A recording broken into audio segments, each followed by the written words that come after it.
Muy bien, pues llegamos al cuarto domingo de este tiempo tan especial de Adviento, en este tiempo de preparación a celebrar el misterio del Dios con nosotros, de la encarnación de Dios. Vamos a hacer nuestra lectura atenta de Mateo. Estábamos allá en el capítulo 11 el domingo pasado y ahora vamos exactamente al capítulo primero. Con nuestras Biblias vamos a ir al capítulo primero del versículo 18 al 24. La versión que yo sigo utilizando es la Biblia, libro del pueblo de Dios. Y aunque la traducción varía a veces en algunos detalles para especificar, de la traducción que usa la liturgia, la que escuchamos todos en la Eucaristía. Bien, pues de alguna manera me gusta utilizar esta de alguna manera decir los matices que se van utilizando uno con otro. Bien, pues bienvenidos, vamos abriendo nuestras Biblias y sobre todo vamos abriendo nuestro corazón para que al contacto con la palabra de Dios podamos experimentar su presencia y esa presencia transformadora, que esa es la finalidad de escuchar detenidamente, ser oyentes de la palabra, no tan solo de informar nuestras cabezas, porque a veces nos enredamos con muchas discusiones y misterios, pero lo principal es permitir que esa palabra se encarne, se haga realidad en nuestras vidas y que nosotros poco a poco, con esa paciencia de Dios, se vaya transparentando el otro Cristo, el cual hemos sido creados a imagen y semejanza de Dios. Vamos a iniciar en nombre del Padre, y del Hijo, y del Espíritu Santo. Amén. Pedimos a ese Espíritu que hoy escucharemos, que hizo posible la entrada de el Hijo único de Dios en nuestra historia y en especial en nuestra humanidad, habite en nuestros corazones en esta tarde, en este momento, para escuchar fielmente y acoger esta palabra como lo hizo María Santísima. En el nombre del Padre, y del Hijo, y del Espíritu Santo. Amén. Vamos a darle pues lectura. Me gustaría dividirlo en tres momentos. Nuestra lectura, el primer versículo 18, nos va a referir, va a volcar toda nuestra atención en María. Y el segundo versículo, el versículo 19, va a volcar toda nuestra atención en José. Y después de ahí, va a volcar nuestra atención en el sueño que va a acontecer en José, y podríamos decir el epílogo, la conclusión, la acción que toma José. Yo la divido en tres momentos, sin embargo podría ser dividido incluso hasta en cuatro. Primero, los ojos en María; segundo, los ojos en José; tercero, los ojos en el sueño de José; y cuarto, en la acción que toma José. ¿Sí? Bien, ahora vamos pues a darle lectura. Versículo 18, capítulo 1 de San Mateo. Este fue el origen de Jesucristo. María, su madre, estaba comprometida con José, y cuando todavía no habían vivido juntos, concibió un hijo por obra del Espíritu Santo. José, su esposo, que era un hombre justo y no quería denunciarla públicamente, resolvió abandonarla en secreto. Mientras pensaba en esto, el ángel del Señor se le apareció en sueños y le dijo: José, hijo de David, no temas recibir a María, tu esposa, porque lo que ha sido engendrado en ella proviene del Espíritu Santo. Ella dará a luz un hijo, a quien pondrás el nombre de Jesús, porque él salvará a su pueblo de todos sus pecados. Todo esto sucedió para que se cumpliera lo que el Señor había anunciado por el profeta. La Virgen concebirá y dará a luz un hijo, a quien pondrá el nombre de Emmanuel, que traducido significa Dios con nosotros. Al despertar, José hizo lo que el ángel del Señor le había ordenado. Llevó a María a su casa. Bien, ese es el texto. La mayoría de los expertos en la Biblia lo terminan hasta el 25 y lo del 25 dice, y sin que hubieran hecho una vida en común, ella dio a luz un hijo y él le puso el nombre de Jesús. La conclusión. Algunos expertos en la Biblia dicen que podría terminar hasta allá. Bien, pues la iglesia nos propone que solamente se lea hasta el 24 y vamos a quedarnos ahí. Bien, ¿qué es lo que en primer lugar miramos? ¿Qué es lo que no hemos leído? Lo que no hemos leído es lo que Mateo dice genealogía de Jesús. Sin embargo, dice genealogía de Jesucristo, hijo de David, hijo de Abraham. Y al terminar, así comienza el capítulo 1 de Mateo, y al terminar, dice en el versículo 16, dice Jacob fue el padre de José, ¿sí? El esposo de María, de la cual nació Jesús, que es llamado Cristo, ¿sí? Entonces, Mateo nos habla de esta genealogía apuntando a Jesucristo, hijo de David, hijo de Abraham, pero físicamente y carnalmente llega hasta José.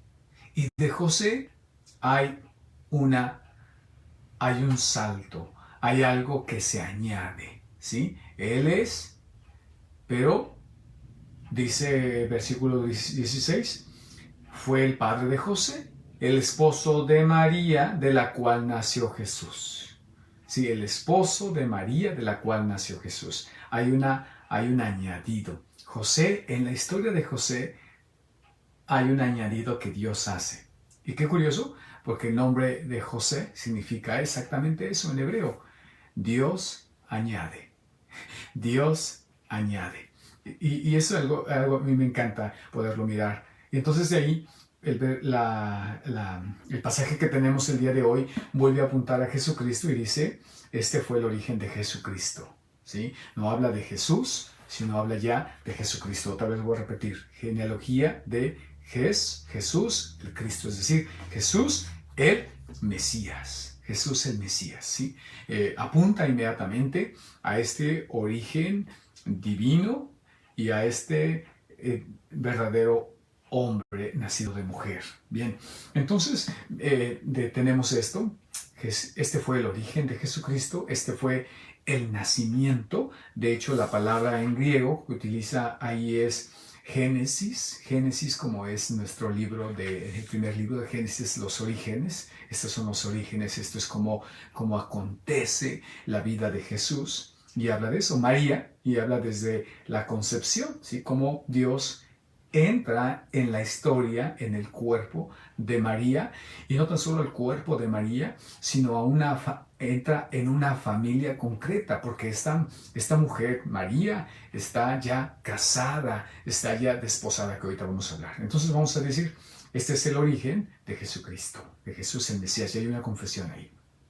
María, su madre, ¿sí? La madre de este Jesús, y ahí estamos otra vez, que María es madre de Dios, porque Jesús, el Cristo, es el único y verdadero Hijo de Dios. Y María, al ser mamá de este Jesús, Mesías, es madre de Dios.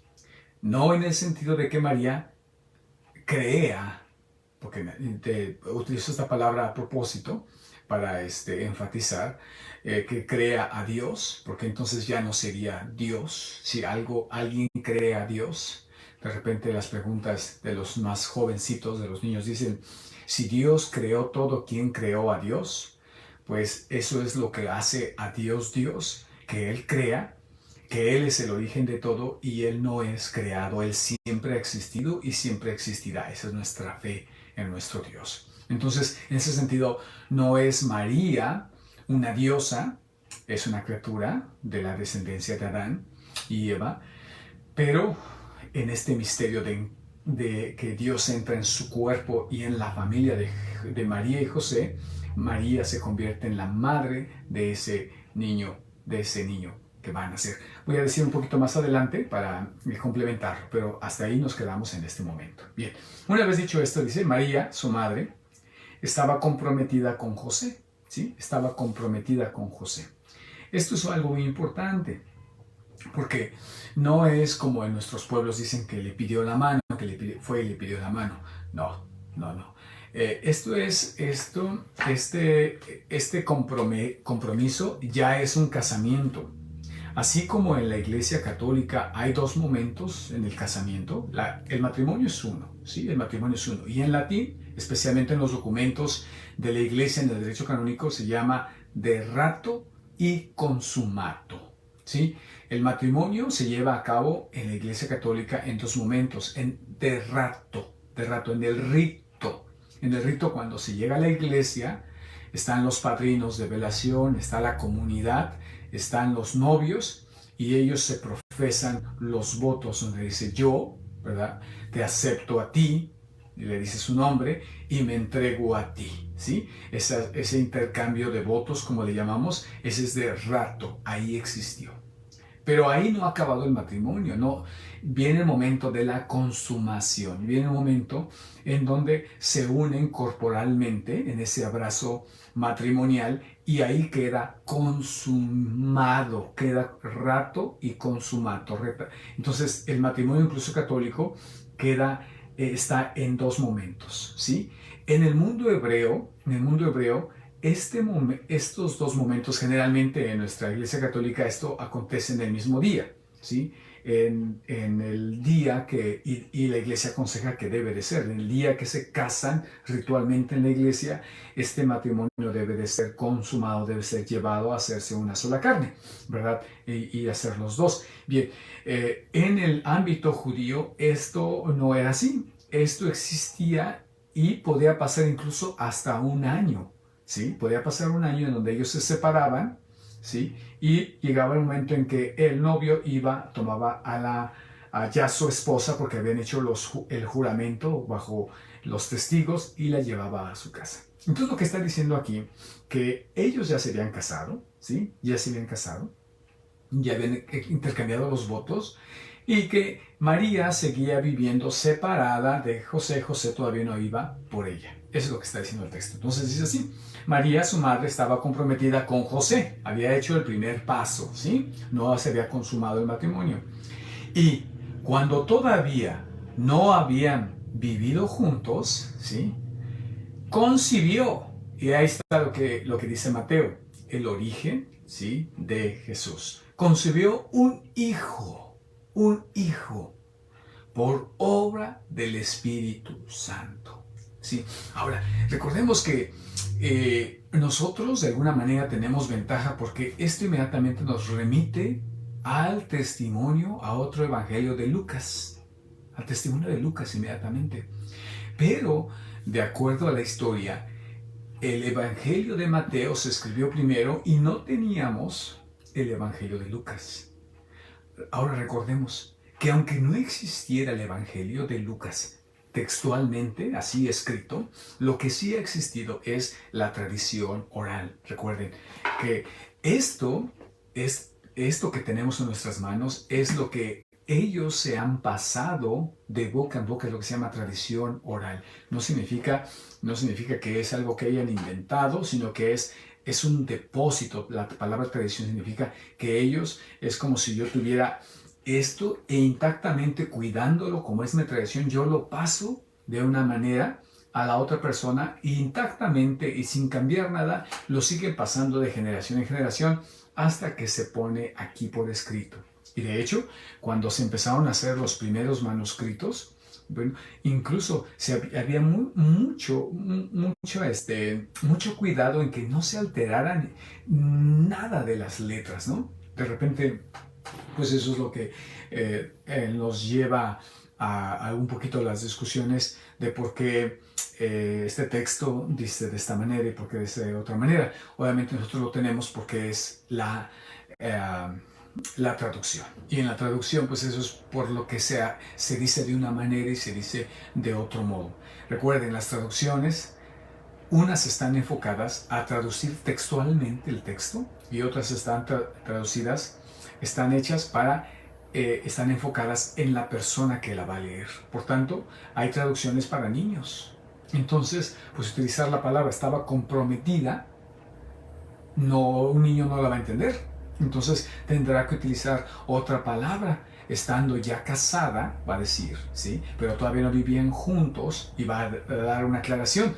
Porque en ese tiempo se casaban y no se iban a vivir juntos hasta después de determinado tiempo, y eso lo que va a hacer que las traducciones de la Biblia pues nos hagan un poquito detenernos para entender el texto, pero está al servicio. Perdón por este largo comercial acerca de las traducciones y de la tradición. Bien, entonces dice eso de una manera y ahí termina nuestro enfoque con María. Entonces termina diciendo, ¿sí?, que esa era la situación de María, que estaba ya casada, todavía no vivían juntos, pero que ya estaba embarazada y que su embarazo se debía al Espíritu Santo. Punto. Primer versículo. Segundo versículo, el versículo 19, se enfoca en José. Y dice, José, ¿sí?, su esposo. Entonces vuelve a afirmar que ese compromiso, ¿sí?, ya estaba hecho, lo que acabamos de hablar. Ya eran esposos, pero todavía no se consumaba, ¿sí? Y su esposo, que era un hombre justo, ahora la palabra justo me parece que es importante, es dikaios en griego. Esta palabra justo significa, la palabra de justo es alguien que cumple la palabra de Dios. Eso es un justo. Un hombre justo no es en el ámbito romano de darle cada quien, de que da justicia como un juez, no, sino un hombre justo es un hombre recto. Es un hombre que practica la palabra de Dios, lo mandado en la palabra de Dios. Y cuando hablamos de la palabra de Dios en términos bíblicos, estamos refiriendo de una manera al decálogo, a los 10 mandamientos, a las instrucciones que están contenidas en los primeros 5 libros de la Biblia, que llamamos generalmente el Pentateuco o la Torá. Sí, es decir, las instrucciones que la tradición ha dicho de Moisés, ¿sí? Entonces eso es un hombre cumplidor. Los primeros 5 libros de la Biblia son los que forman el pueblo judío, ¿sí? Son los que forman el pueblo judío, donde están todas las reglas y toda la manera en cómo se vive. Bueno, José era un buen judío, conocía la Torah, conocía los primeros 5 libros de la Biblia, el Pentateuco, y era un cumplidor cercano de lo que Dios decía, ¿sí? Entonces eso es lo que está diciendo. Pero dice que hay algo, y no quería denunciarla públicamente, no quería resolverla públicamente. Ahora, esto es algo un poquito debatido porque dice, y resolvió abandonarla en secreto, ¿sí? Resolvió abandonarla en secreto. Ahora, ¿qué significa todo esto? Bien, pues hay muchas, vamos a llamarle opiniones, especialmente porque se habla de que, bueno, en el Deuteronomio, especialmente en el capítulo 22, en los versículos del 13 al 24, se habla directamente del adulterio, ¿sí?, o de la falta de virginidad, ¿sí? Que una mujer que quedaba embarazada fuera de su matrimonio o perdía la virginidad fuera de su matrimonio, dice el Deuteronomio capítulo 22, que era reo de muerte. Bien, ahora, en el siglo I, cuando esto acontece, el pueblo judío está bajo el Imperio Romano. Y en el Imperio Romano ha cambiado la situación. El Imperio Romano son aquellos que de alguna manera rigen y gobiernan al pueblo judío. Y si bien los judíos practican su fe y tienen su templo, y como vamos a ver en el pasaje de San Juan, el de la mujer adulta en el capítulo 8, que llevan piedras para apedrear a esta mujer, en ese momento dice la historia que estaba prohibida la lapidación de la mujer, y lo que los romanos pedían encima de las leyes de los judíos era que se publicara, que se hiciera un juicio público donde se exponía a la mujer en su adulterio para, en primer lugar, para someterla a reo, segundo, para, de alguna manera, para avergonzarla, ¿sí? Exponerla públicamente y entonces sería un acto de divorcio, un acta de divorcio.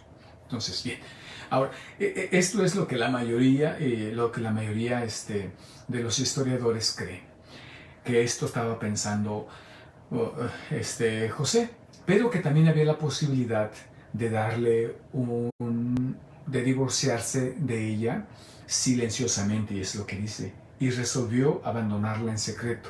¿Sí? Era un hombre recto, pero su rectitud, su cumplimiento de la palabra de Dios se traduce en misericordia. Este José no tan solo era un cumplidor, sino que también era un hombre misericordioso. Y no quiere exponer a esta mujer, ¿verdad? No la quiere exponer, sino, sino que la divorcia en secreto. Eso es lo que más ha creído, vuelvo a repetir, lo que más se ha discutido. Sin embargo, hay una opinión que es poco comentado, y es la opinión de varios santos que quiero evocar. Es la opinión de Santo Tomás de Aquino, de San Bernardo de Clairvaux, San Basilio y San Efraín. ¿Sí? Ellos opinan que y presuponen que María se comunica el misterio que ella va a concebir por obra del Espíritu Santo, como lo dice aquí, se lo comunica a José. ¿Sí? Y José no sabe qué hacer. Y no la quiere exponer de que no es su hijo y que no se pueda saber qué pensar, que no se crea en este milagro del Espíritu Santo, ¿sí? Como todavía muchas personas siguen sin creer y lo reducen a una mitología, lo reducen a una falta de conocimiento, de conocimientos primitivos, etc. Pero nos habla de este milagro.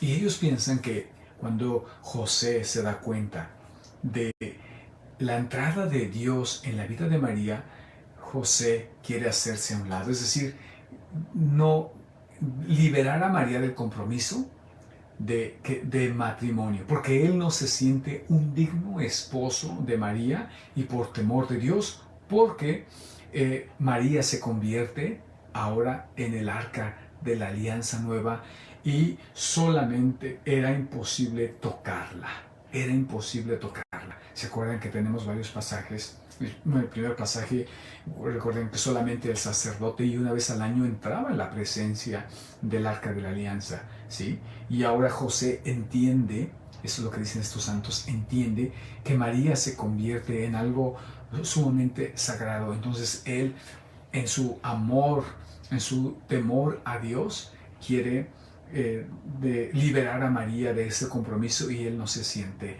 digno de ser el esposo de esta mujer que ha sido escogida por Dios. Bien, y yo me voy en esa dirección.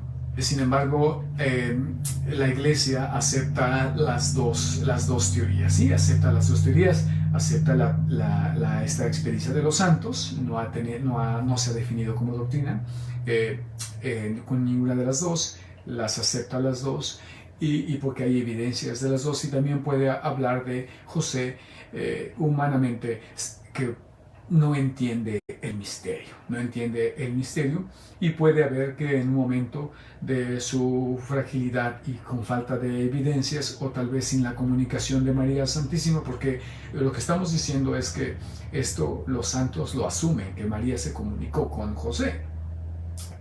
No hay ninguna evidencia de esa plática, y por eso que la iglesia lo deja abierto, porque pudo haber sido o pudo no haber sido. De todos modos se ve la belleza del acontecimiento del misterio y de la acogida del misterio, ¿sí? Y entonces lo que sea de los dos, el mismo texto puede abrazar los dos, y el texto continúa diciendo en el versículo 20: mientras pensaba en esto, el ángel del Señor se le apareció en sueños, ¿sí? Entonces, tal vez sea de que él se siente indigno, o tal vez crea que María ha cometido adulterio, ¿sí? En cual sea de los dos, ¿verdad? Dice que él está pensando esto y que prefiere, y que ha pensado abandonarla en secreto, que quiere ejercer su misericordia, ¿sí? Y dice aquí: el ángel se le apareció en sus sueños. Ahora hay que poner atención en eso, que se le aparece en los sueños. No como a María, que se le aparece así en plena luz, sino la visita del ángel, y no sabemos qué ángel se le apareció. A María dice que fue Gabriel, el mismo Gabriel que se le apareció a Daniel, ¿sí? Allá en el libro de Daniel. Pero aquí dice que un ángel, genérico, ¿sí? Y la palabra, recuerden que ángel significa un enviado de Dios, una criatura celestial enviada de Dios y que trae un mensaje, ¿sí? Trae un mensaje. Entonces, por tan así estaríamos hablando de que como trae un mensaje concreto para el plan de salvación, el ángel que se le está apareciendo aquí es un arcángel de acuerdo a la clasificación de Santo Tomás de Aquino. Entonces, eso es lo que estamos diciendo. Se le aparece el ángel del Señor y le dijo: José. Ahora atención en lo que le dice. José, le habla por su nombre, ¿sí? El Señor añade, ¿sí? José, y luego le da un título: Hijo de David, que precisamente es lo que estábamos mirando. La genealogía termina hasta José y dice: esposo de María, de quien nació Jesús, el llamado Cristo, ¿sí? Y dice: José, hijo de David, no temas recibir a María, tu esposa, porque lo que ha sido engendrado en ella proviene del Espíritu Santo. Entonces aquí está la anunciación a José, ¿sí? Y puede ser que confirma lo que María le está diciendo, que ha sido, ¿verdad? Le recuerda que ha sido engendrado por el Espíritu Santo y que la reciba, que no tenga miedo, que también Él lo convierte, vamos a llamarlo así.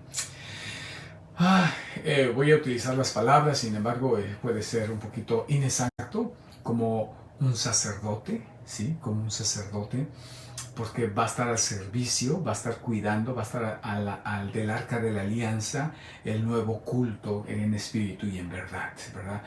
Lo digo con mucho cuidado estas palabras. Sin embargo, le dice, o también puede ser esta la otra razón: no tengas miedo, y le revela ahí lo que cree. Posiblemente no le ha revelado María en la primera teoría.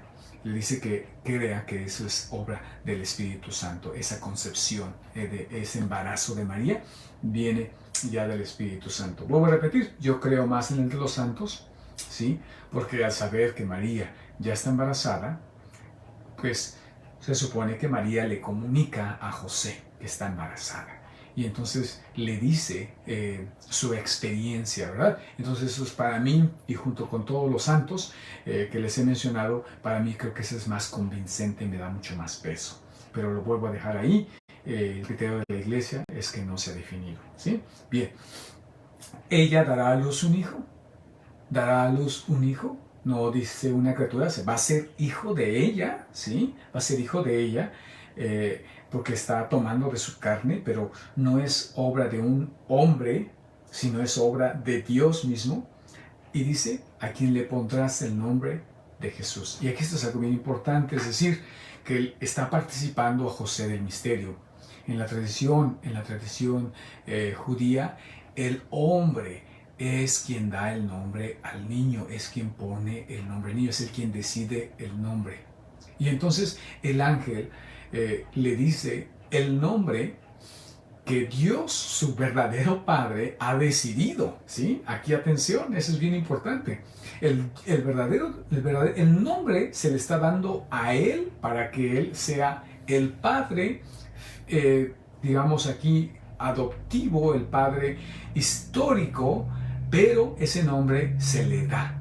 ¿Quién se lo dio? Su verdadero Padre, que es Dios. Y el ángel le dice: le pondrás por nombre, pero tú en esta historia serás el que, híjole, esto es algo bien importante, el que la hará de padre, el que la hará de padre de este niño, de esta criatura. Le da la autoridad de padre, pero esa autoridad, vuelvo a repetir, es dada de su verdadero Padre, que es Dios, ¿sí? Y le dice, y le pondrá por nombre Jesús, y explica, como ya nos explicó, que estaban casados, que estaban prometidos, pero todavía no vivían juntos, ¿sí?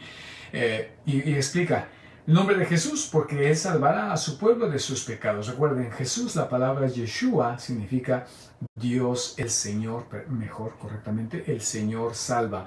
y le pondrás por nombre el Señor salva, porque Él salvará a su pueblo de sus pecados. Y le dice exactamente de qué va a salvar.